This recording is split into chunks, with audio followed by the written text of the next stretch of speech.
मैं अभी राजभवन से वापस आया हूं। माननीय लेफ्टिनेंट गवर्नर साहब से मेरी मुलाकात हुई।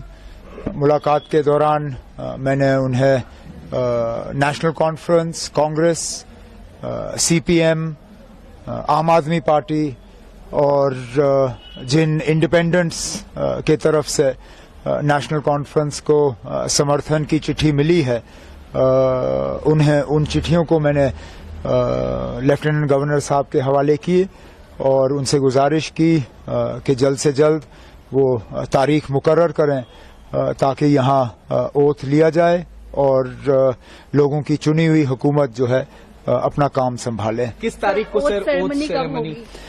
अब ये लंबा सिलसिला रहेगा क्योंकि ऐसा नहीं है कि एक इलेक्टेड गवर्नमेंट को दूसरे इलेक्टेड गवर्नमेंट का जो है में तब्दील होगा। सेंट्रल रूल है, यूनियन टेरिटरी है और गवर्नर साहब को एक अपने कागज तैयार करके पहले राष्ट्रपति भवन भेजने हैं। राष्ट्रपति भवन से वो फिर होम मिनिस्ट्री में जाते हैं। होम मिनिस्ट्री अपना उसमें प्रोसीजर करके वो जो उनको अपनी कागजी कार्रवाई करनी होती है वो सारा करके वापस आ जाता है। तो फिलहाल हमें ये कहा गया है कि इसमें 2-3 दिन तो लग ही जाएंगे। तो अगले हफ्ते ट्यूसडे वेंसडे से पहले मुझे उम्मीद नहीं है।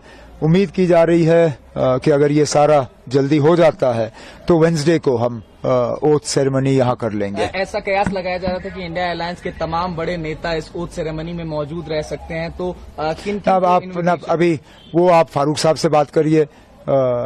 इंडिया ब्लॉक के लीडर वो हैं और इन्विटेशंस अगर जाएंगे तो उनके तरफ से जाएंगे।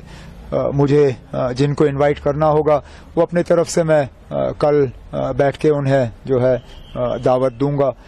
लेकिन फिलहाल तो अब ओथ की तैयारी हो रही है। सर, आज कांग्रेस लीडर्स भी मिलने आए थे, तो क्या कोई डिमांड्स या कुछ नहीं? उन्होंने अब डिस्कशंस तो हमारी रहती हैं, हम मिलके हुकूमत बना रहे हैं। उनका जो है लेटर ऑफ सपोर्ट हमें हासिल हुआ है और उन्होंने आज अपनी बैठक की। उनकी अपनी बैठक में उन्होंने अपने हाईकमांड को इजाजत दी कि वो सीएलपी का जो है फैसला करें, सीएलपी लीडर का फैसला करें। तो हमने जो अपनी अंदरूनी बातें करनी थी वो हमने की।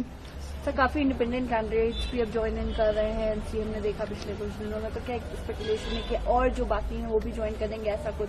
न, ऐसी बात नहीं है। ये आमतौर पे वही लोग हमारे साथ जुड़ रहे हैं जो पहले भी हमारे साथ जुड़े हुए थे।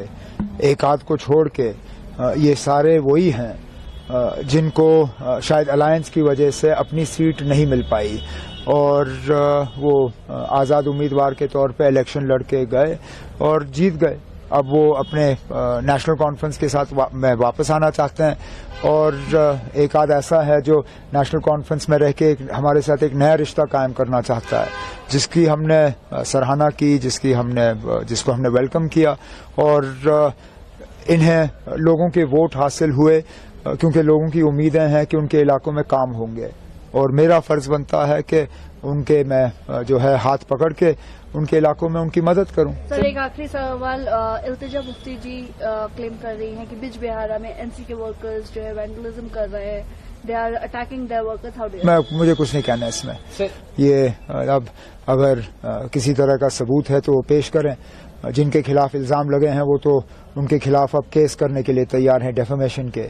अब ये अदालत को फैसला करने दीजिए कौन सही है कौन गलत। सर, जम्मू डिवीजन के इग्नोरेंस का एक बड़ा आरोप लगा। कोई इग्नोरेंस नहीं है ना, कोई